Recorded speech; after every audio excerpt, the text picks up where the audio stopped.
Tiempos difíciles fue publicada en el año 1854 y se trata de la 10ª novela publicada por parte del escritor inglés, perteneciente al género realista y dividida a su vez en 3 libros: La siembra, la siega y la cosecha, cada uno de ellos organizados por capítulos. Por su parte, la novela abarca 3 puntos de vista: el de la clase alta, rica, acomodada; el de la clase trabajadora, los obreros; y también, de alguna manera, la gente de circo, ya que representan la pureza, la naturaleza. Asimismo, la denominación de los libros, la siembra, la siega y la cosecha, presenta una relación con la parábola cristiana de la responsabilidad de los actos de cada una de las personas. Y en este mundo de Dickens se encuentra representado por los personajes, quienes básicamente están divididos en 2 clases sociales: la burguesía, la clase media alta, los ricos, los empresarios, y los obreros, como también los artistas de circo ecuestre.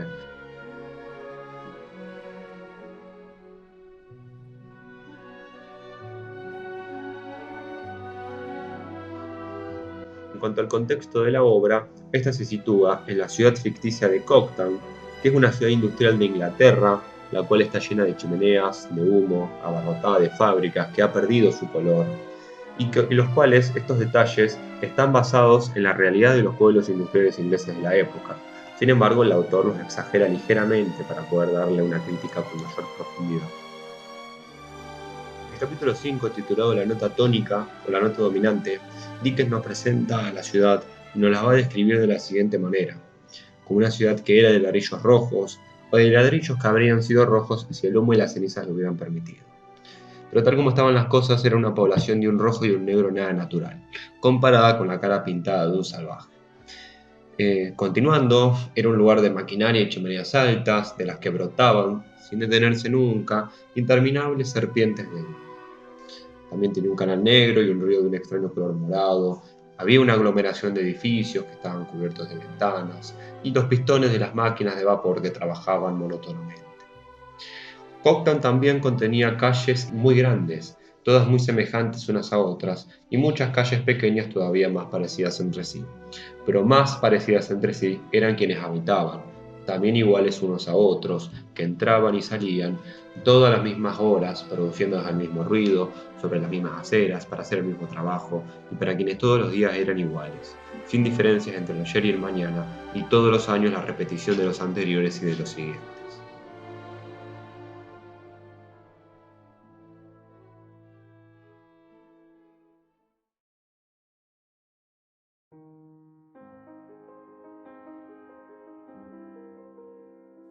Ya hecha esta introducción a la obra y mencionado un pasaje de la novela, es necesario, y a la vez importante para poder entender a la novela en su contexto, hablar de la filosofía que predominaba en gran parte de los países europeos y principalmente en la Inglaterra del siglo XIX, como lo era la filosofía utilitarista. Se sabe que Tiempos difíciles es una de las novelas más críticas que el autor haya escrito y una en las que el autor más compromiso tuvo para con los problemas reales que acuciaban a gran parte de la sociedad inglesa. En este sentido, el autor lo que hace es retratar una sociedad en la que prevalece principalmente la base económica del poder en detrimento de, por ejemplo, las emociones o los sentimientos de la gente. Se centra también en asuntos de carácter público, como lo era la educación, el capitalismo, la clase obrera y trabajadora, la industrialización del país. Sin embargo, la crítica que hace, la hace siempre desde la sátira, desde la construcción de personajes que son estrafalarios, que son hilarantes, y lo acompañan una trama dramática y momentos sentimentales y melancólicos, que son muy propios del autor. Sin entrar en un análisis profundo, sino en una explicación más somera con respecto a esta filosofía. El creador y configurador de esta, quien es Jeremy Bentham, que vivió desde el siglo XVIII y siglo XIX, en su libro Introducción a los principios morales y legislación, menciona que el utilitarismo es una teoría moral en la que se va a considerar como bueno o acorde al bien a aquello que va a poseer utilidad, aquello que posee utilidad. Toda acción la cual esté de acuerdo con este principio y su ejecución produzca más placer o felicidad, o evita el dolor o la infelicidad, debería ser considerada como un bien. El ser humano, por lo tanto, se va a mover por un principio que es el de buscar la mayor felicidad posible, y este va a ser el criterio mediante el cual se van a basar gran parte de sus acciones privadas, públicas, su moralidad individual, la legislación política o social. Por lo tanto, una acción será correcta, una acción será buena, si y solo si resulta útil o beneficiosa para conseguir el máximo posible de felicidad. En este sentido, la filosofía se plantea casi de manera dicotómica o en base a dos extremos. Por un lado, la mayor búsqueda de la felicidad, que siempre tiende a aumentar el placer también, como por otro lado, en el otro extremo, la de disminuir el dolor, disminuir la infelicidad. Sin embargo, no se trata de una filosofía prácticamente hedonista, que busca el placer fácil e inmediato, sino de simplemente calcular los efectos a medio y largo plazo de las propias acciones individuales o también colectivas, que de manera que el saldo final, la consecuencia, el resultado, arroje más placer que el dolor. Así, el utilitarismo es un tipo de pensamiento racional que fue heredado de autores como Hobbes, Locke, Hume y que fue perfeccionado por Bentham y posteriormente por John Stuart Mill. Y por último, la Inglaterra victoriana en la que Dickens vivió se encontró plagada de turbulencias económicas. La enorme disparidad que existía entre los ricos y pobres, entre la clase media y la trabajadora, se incrementó aún más a medida que los dueños de las fábricas explotaban a sus empleados con el único fin de aumentar sus propias ganancias. Dickens en esta novela ataca la doctrina utilitarista, convencido de que ésta pisotea los derechos y sentimientos individuales, que es opuesta en espíritu a la fantasía y a la imaginación. El utilitarismo sería responsable del malestar social y oprimir a las mujeres, a la clase trabajadora y a los niños.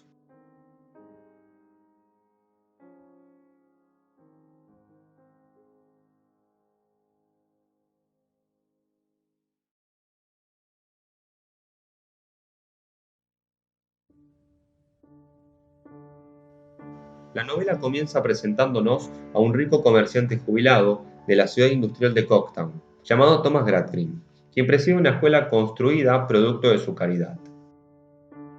En ella concurren varios niños, que son instruidos bajo un tipo de filosofía racionalista, anteriormente mencionada, y que se basa prácticamente en hechos, negándosele la capacidad de imaginar o de fantasear. El señor Thomas Gradgrin se encarga de cuidar a sus tres hijos bajo esta filosofía, Luisa, Tom y Jane, y está casado con la señorita Gradgrin. Luisa, la mayor, es criada en su infancia como una mujer que es incapaz de sentir emociones, alguien que demuestra muy poco afecto por la gente. Y esto es en gran medida por el tipo de educación que su padre le ha brindado en su infancia. Por otro lado, su hermano Tom es un muchacho hedonista, libertino, reacio a la educación de su padre, y producto de esta filosofía, o más bien contra esta filosofía, se convierte en una persona manipuladora, mentirosa, hipócrita, que dilapida gran parte de su dinero en el juego de azar. En esta escuela es acogida una niña amable y buena llamada Sissy Hope, hija de un payaso de circo que la abandonó luego de una mala función. Esta niña actuaría como la contraparte femenina de Luisa Gradgrin, pues ella es una chica imaginativa, sensible a lo que ocurre a su alrededor, y es en gran parte por ella o mediante ella que Luisa logra hallar su verdadera esencia y conectar con sus emociones.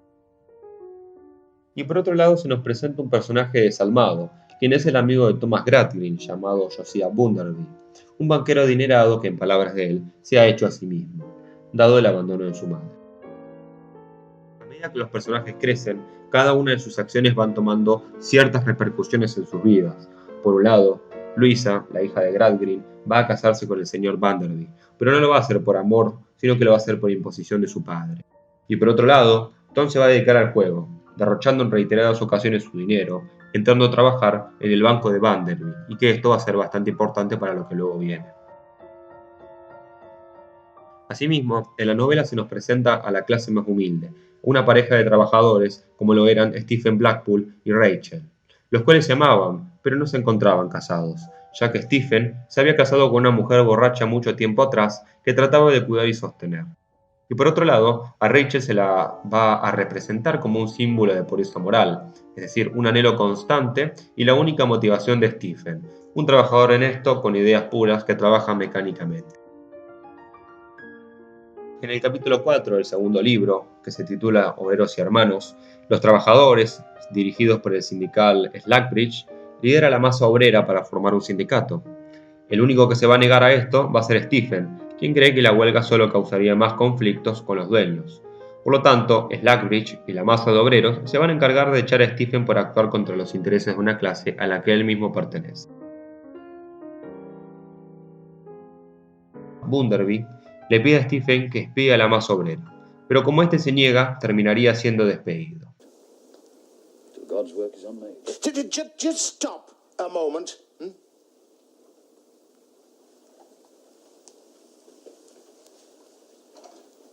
It's clear to me you're one of those people who's always got a grievance.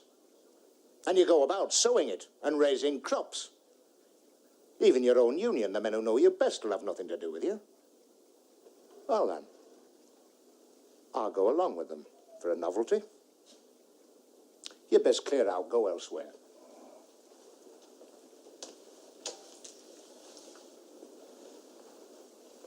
So you know well, if I can't get away with you, I can't get it elsewhere. What I know. And what you know.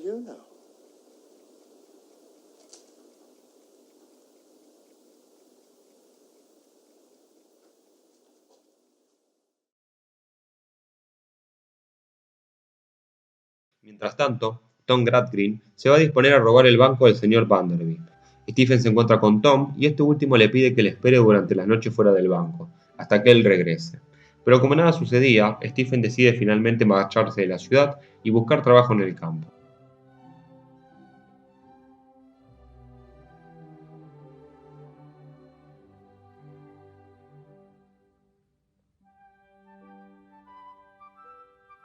Sin embargo, días después el banco es asaltado y en quien recae la responsabilidad es en el mismo Stephen.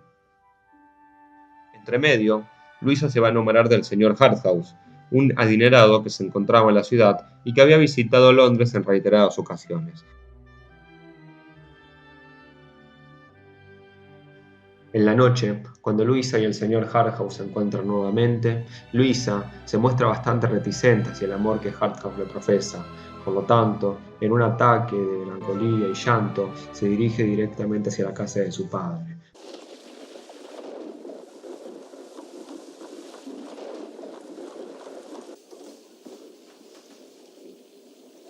Louisa. I have to speak to you, Father. What's the matter? What is it? You trained me from my cradle. Curse the hour that I was born to that. You gave me life and then took from it everything that might have made it better than a living death. I despise and detest myself for being what you made me.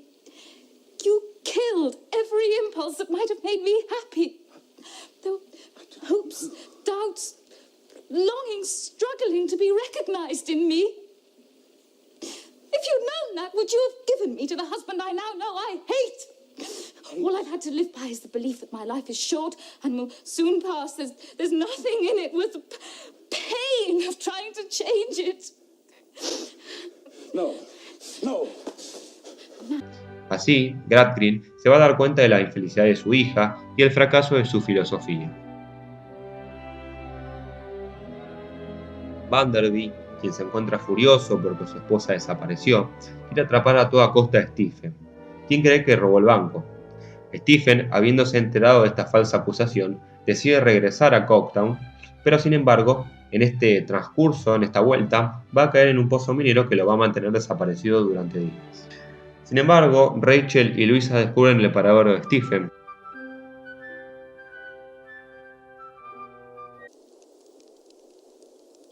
See how we die in no need. Every day. Look up yonder, Rachel. Look above. That star has shined on me in my pain and in my fear. Every night as I lay, shined into my mind,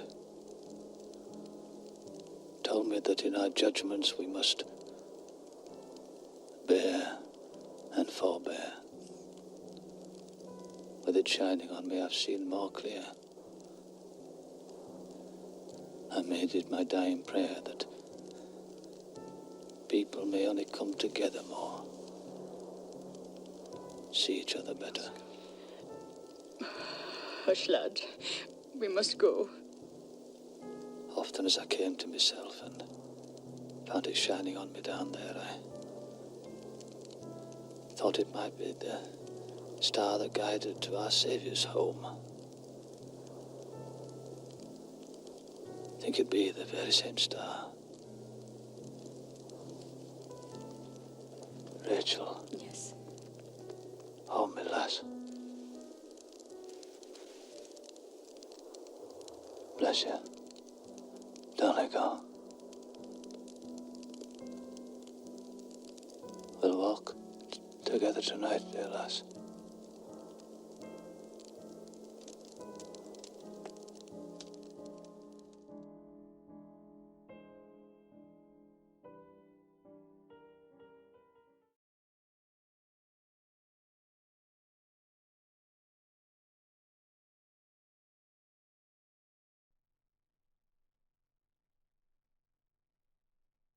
Tratando de analizar la novela, hay que tener en cuenta que todos los personajes, cuya filosofía utilitarista colmaba sus vidas, van a terminar rebalsándose completamente.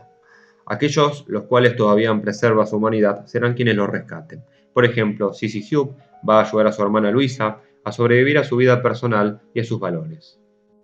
Por otra parte, se retrata la educación de la época como culpable indirecta de la industrialización que se encuentra desprovista de toda humanidad o respeto a ella. Las relaciones humanas se fundan solo en hechos, y toda la naturaleza humana se mide de manera aritmética. En este sentido, se desecha todo tipo de emoción superflua o que conforma la moral del hombre. Y un ejemplo de esto, los hijos de Thomas Gradgrin. Luisa se encuentra negada de todo impulso vital o espiritual y es incapaz de llevar una vida feliz, mientras que Tom es sumido por la maldad gracias a la represión y luego a la distorsión que su modo de enseñanza ha adquirido. Sin embargo, los personajes van a recuperar su humanidad en este crecimiento personal.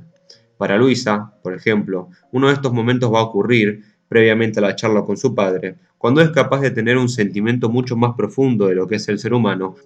Cuando Luisa y Tom visitan a Stephen y Rachel, sus vidas se topan con aquellas que de alguna manera no conocían o no entendían. Por ejemplo, Luisa solamente consideraba a Stephen y a Rachel o a la masa obrera en general como meros engranajes productivos, es decir, un número dentro de millones que día a día producen bienes gracias a su trabajo. Dickens en esta novela se preocupa por las consecuencias originadas por la revolución industrial. Se centra y ataca principalmente todo tipo de lenguaje inhumano que corrompe la individualidad moral y espiritual del ser humano. Dickens logra dejar al desnudo una filosofía que deshumaniza a los más pobres, a los más necesitados, y lo hace de una manera brillante, satírica y con mucho humor.